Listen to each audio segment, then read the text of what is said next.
Willkommen auf dem schweizerdeutschen Kanal. Probieren wir mal ein bisschen Schweizerdeutsch. Das ist einfach so ein bunter Kanal mit allerlei, wo der Sam so interessiert, wo nicht auf die anderen Kanäle passt. Das ist zum Beispiel Energiewende-Sachen, Technologie-Sachen, Neobanken-Sachen. Ja, we will see. E-Mobility. Ja,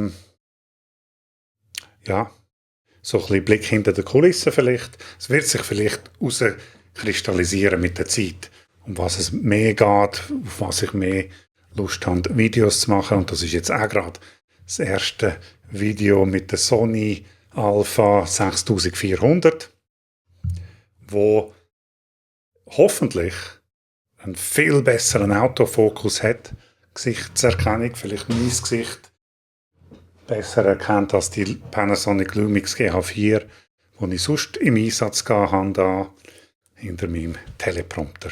So, abonniere den Kanal, kommentiere auf den Videos, why not? Das freut mich einfach immer. See you, bye bye.